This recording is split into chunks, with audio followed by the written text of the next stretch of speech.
प्रेरकत्व की इकाई है। दोस्तों इस क्वेश्चन में आपको क्या बताना है कि हमारा जो इंडक्टेंस होता है इसकी यूनिट बतानी है आपको कौन सी होती है। तो दोस्तों आपको पता होगा हमारी कोई भी यानी कोईल होती है यानी कुंडली होती है। इसके अंदर यदि दोस्तों अपन धारा में परिवर्तन करते हैं तो एक विद्युत वाहक बल उत्पन्न होता है यानी प्रेरित विद्युत वाहक बल। इसका जो फॉर्मूला होता है दोस्तों हमारा ई वो उसका पता होना चाहिए आपको, होता है माइनस के डी एल और डी आई अपॉन में डी टी यानी धारा में परिवर्तन की दर। तो यहाँ से दोस्तों हमारा जो एल होता है ये हमारा एक प्रेरकत्व होता है। तो अपन प्राप्त करते हैं कि एल इज इक्वल टू दोस्तों हमारा क्या प्राप्त होता है ई डी टी अपॉन में डी आई। तो दोस्तों हमारा जो प्रेरकत्व का ये फॉर्मूला है इस फॉर्मूले से यदि दोस्तों अपन इसकी यूनिट निकालना चाहें तो दोस्तों ई यानी हमारी जो वोल्टेज है इसकी हो जाएगी हमारी यूनिटी वोल्ट। और दोस्तों डी टी हमारा समय है तो इसकी जगह हो जाएगा हमारा सेकेंड है। और दोस्तों डी आई है ये हमारा है धारा, तो धारा की यूनिट अपन जानते ही होती है हमारी एम्पियर। तो इस प्रकार से दोस्तों हमारा जो प्रेरकत्व की यूनिट हमें क्या प्राप्त हो गई, वोल्ट सेकेंड पर एम्पियर। तो इसका जो राइट आंसर जाएगा वो जाएगा ऑप्शन नंबर सी वाला। यानी प्रेरकत्व की इकाई क्या होती है, वो होती है हमारी वोल्ट सेकेंड प्रति एम्पियर। तो इसका राइट हो जाएगा ऑप्शन नंबर सी। अब देखते हैं आपके लिए नेक्स्ट क्वेश्चन है। आज का हमारा जो सेकंड क्वेश्चन है इसमें क्या दिया हुआ है कि तरंग का कौन सा गुण परगामी और अप्रगामी तरंग में भिन्नता से दर्शाता है। यार दोस्तों आपको बताना कि जो हमारी तरंग होती हैं दोस्तों उसका तरंग का ऐसा कौन सा गुण है जो हमारी एक तो परगामी तरंग और अप्रगामी तरंगों में भिन्नता दर्शाता है। तो दोस्तों इसका राइट हो जाएगा ऑप्शन नंबर सी वाला। दोस्तों याद रखना हमारा जो परगामी तरंगे होती हैं उसके अंदर दोस्तों ए ऊर्जा होती है, एनर्जी है, वो एक स्थान से दूसरे स्थान तक जाती है यानी दोस्तों एनर्जी का संचरण होता है। बल्कि हमारी जो अप्रगामी तरंगे होती हैं दोस्तों उसके अंदर हमारा ऊर्जा का संचरण नहीं होता है यानी ऊर्जा का संचरण नहीं होगा। तो इस कारण दोस्तों अपन पता लगा सकते हैं कि ऊर्जा के संचरण के द्वारा कि हमारी कौन सी तरंग परगामी है कौन सी अप्रगामी। यानी जिस तरंग में ऊर्जा का यदि संचरण हो रहा है तो हमारी परगामी हो जाएगी, जिसमें ऊर्जा का संचरण नहीं होगा वो हमारी अप्रगामी तरंग हो जाएगी। तो इसका जो राइट हो जाएगा ऑप्शन नंबर सी वाला। अब देखते हैं आपके लिए नेक्स्ट क्वेश्चन है। आज का हमारा जो थर्ड क्वेश्चन है इसमें आपको क्या दिया हुआ है कि जब ताप बढ़ता है तो सूर्यित्र की आवर्ती, यानी दोस्तों हमारा कोई भी सूर्यित्र है तो अपन जानते हैं दोस्तों ये सूर्यित्र इस प्रकार से होता है, इसमें यहाँ पर एक तार होता है। तो दोस्तों यदि अपन इसका यानी टेम्परेचर को बढ़ाएंगे तो इस सूर्यित्र की दोस्तों जो फ्रीक्वेंसी है वो किस प्रकार से चेंज होगी वो आपको बताना है। बढ़ती है, घटती है, नियत रहती है या घटना बढ़ना पदार्थ की प्रकृति पर निर्भर करता है। दोस्तों इसका जो राइट आंसर जाएगा वो जाएगा ऑप्शन नंबर बी वाला। दोस्तों याद रखना यदि ताप को बढ़ाएंगे तो सूर्यित्र की जो फ्रीक्वेंसी है उसका मान घट जाता है, क्योंकि दोस्तों अपन जानते हैं कि कोई भी हमारा मटेरियल है या कोई भी तार है उसका टेम्परेचर यदि दोस्तों अपन इंक्रीज करते हैं तो इसकी प्रत्यास्थता का दोस्त गुण होता है वो यानी नष्ट हो जाता है यानी कम हो जाता है। प्रत्यास्थता कम होने के कारण दोस्तों इसके अंदर जो जो आवृत्ति होगी यानी फ्रीक्वेंसी यानी दोस्तों तरंगों की जो आवृत्ति होगी उसका मान भी घट जाएगा। तो इसका राइट हो जाएगा ऑप्शन नंबर बी वाला। यानी ताप बढ़ाने पर दोस्तों हमारा जो तार होता है उसकी प्रत्यास्थता का मान कम हो जाता है। प्रत्यास्थता का मान कम होने के कारण जो सूर्यित्र होती है उसकी आवृत्ति भी हमारी घट जाएगी। तो इसका राइट हो जाएगा ऑप्शन नंबर बी। अब आपके लिए आज का चौथा क्वेश्चन है। दोस्तों फोर्थ क्वेश्चन में क्या दिया हुआ है कि गुरुत्व के अधीन मुक्त प्रक्षेप्य गति में कुल ऊर्जा संरक्षित रहती है, संवेग संरक्षित रहता है या ऊर्जा एवं संवेग दोनों ही संरक्षित रहते हैं या कोई भी संरक्षित नहीं रहती। दोस्तों आपको बताना कि कोई भी एक हमारा पिंड है या कोई भी एक निकाय है दोस्तों वह गुरुत्व के अधीन मुक्त रूप से यानी प्रक्षेपित किया जाता है यानी नीचे आ रहा है। तो आपको बताना कि इसके दौरान दोस्तों इसका संवेग संरक्षित रहता है या कुल ऊर्जा संरक्षित रहती है या दोनों ही संरक्षित रहते हैं या कोई भी संरक्षित नहीं रहती। दोस्तों इसका राइट हो जाएगा ऑप्शन नंबर ए वाला, यानी कुल ऊर्जा संरक्षित रहती है। दोस्तों इसका संवेग हमारा संरक्षित नहीं रहेगा, क्योंकि दोस्तों अपन जानते हैं कोई भी पिंड हमारा ऊपर से नीचे आता है तो इस पर रेगुलर दोस्तों हमारा जो गुरुत्वीय बल है वो एफ कार्य करता है। और हम जानते हैं एफ इज इक्वल टू हमारा डीपी अपॉन में डीटी होता है। दोस्तों संवेग हमारा तभी हमारा कांस्टेंट रहता है जब इस पर बल का मान शून्य होता है। लेकिन कोई भी पिंड हमारा ऊपर से नीचे आ रहा है तो उस समय दोस्तों हमारा इस पर कोई बल कार्य कर रहा है। यदि बल कार्य कर रहा होगा तो हमारा डीपी का मान जीरो नहीं हो सकता, यानी डेल्टा पी का मान जीरो होगा तभी हमारा संवेग नियत रहेगा। तो इस प्रकार से इसका राइट हो जाएगा ऑप्शन नंबर ए वाला। यानी कोई भी पिंड है यदि वह गुरुत्व के अधीन गिर रहा है तो उसकी केवल कुल ऊर्जा हमारी संरक्षित रहेगी। तो इसका राइट हो जाएगा ऑप्शन नंबर ए वाला।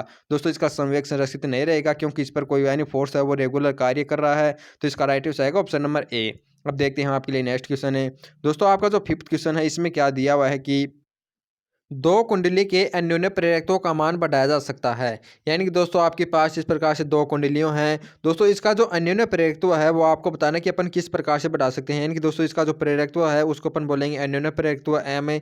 इसका दोस्तों जो फॉर्मूला है वो आपको पता होना चाहिए, mu naught N1 N2 A upon में L होता है।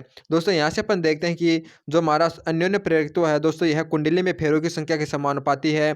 तो दोस्तों यदि अपन कुंडली में फेरों की संख्या का मान बढ़ाते हैं तो हमारा अन्योन्य प्रेरकत्व का मान भी बढ़ जाएगा। तो इसका जो राइट आंसर हो जाएगा वो जाएगा ऑप्शन नंबर बी वाला, यानी कुंडली में फेरों अधिक करके दोस्तों अन्योन्य प्रेरकत्व का मान बढ़ाया जा सकता है। तो इसका राइट आंसर जाएगा ऑप्शन नंबर बी वाला। अब देखते हैं आपके लिए नेक्स्ट क्वेश्चन है।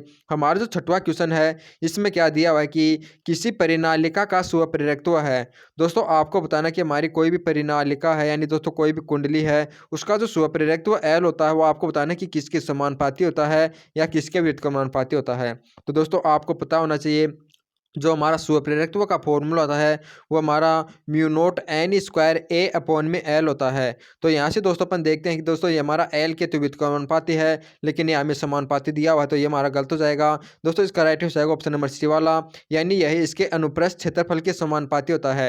दोस्तों अपन देखते हैं कि हमारा जो स्वप्रेरकत्व है वह ए के समानुपाती है, यानी एल समानुपाती है ए, यानी यह इसके अनुप्रस्थ काट का जो हमारा क्षेत्रफल है इसके समानुपाती होता है हमारा स्वप्रेरकत्व। तो इसका राइट आंसर जाएगा ऑप्शन नंबर सी वाला। अब देखते हैं आपके लिए नेक्स्ट क्वेश्चन है। हमारा जो 7वां क्वेश्चन है इसमें क्या दिया हुआ है कि अपरिगामी तरंग में निस्पंदों पर विकृति अधिकतम होती है या प्रस्पंदों पर विकृति अधिकतम होती है या निस्पंदों पर विकृति न्यूनतम होती है या सभी बिंदुओं पर आयाम शून्य होता है। दोस्तों आपको यह बताना है इस क्वेश्चन में, यानी दोस्तों हमारी जो अपरिगामी तरंग होती है इसके अंदर बताना कि दोस्तों आपकी जो विकृति होती है वो कहाँ पर मैक्सिमम होती है और कहाँ पर न्यूनतम होती है। तो दोस्तों याद रखना हमारी जो अपरिगामी तरंग में दोस्तों हमारा जो निस्पंद बिंदु होती हैं दोस्तों वहाँ पर प्रेशर का मान अधिक होता है, और प्रेशर यानी और घनत्व का मान अधिक होने के कारण दोस्तों यहाँ पर जो विकृति का मान होता है वो भी हमारा अधिक होता है।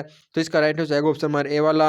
याद रखना अपरिगामी तरंग में दोस्तों हमारा जो विकृति का मान होता है वो निस्पंदों पर अधिकतम होता है, और हमारा दोस्तों हमारे जो प्रस्पंद बिंदु होते हैं यानी उच्चतम आयाम अधिकतम आयाम के जो पॉइंट होते हैं वहाँ पर इसका मान न्यूनतम होता है। तो इसका राइट हो जाएगा ऑप्शन नंबर ए वाला, यानी जहाँ पर आयाम न्यूनतम हो गया अपन कह सकते हैं कि निस्पंद बिंदुओं पर जो विकृति का मान होता है वो अधिकतम होगा। तो इसका राइट हो जाएगा ऑप्शन नंबर ए। अब देखते हैं नेक्स्ट क्वेश्चन है। हमारा जो 8वां क्वेश्चन है इसमें क्या दिया हुआ है कि कांच की केस नली को पारे में डुबोने पर नली में पारे की स्तर चढ़ता है या नली में पारा चढ़ता है और नली से बाहर बहने लगता है, या नली में पारे का स्तर गिरता है, या नली में पारे का स्तर न चढ़ता है और न ही गिरता है। एंड दोस्तों आपको क्या दिया हुआ कि दोस्तों आपके पास एक यानी पारा है, यानी पात्र में पारा भरा हुआ है, इसके अंदर दोस्तों यदि अपन कोई कांच की यानी केस नली डालते हैं तो दोस्तों आपको बताना कि इसके अंदर जो पारा होगा वो ऊपर चढ़ेगा या इसका सतह नीचे जाएगा।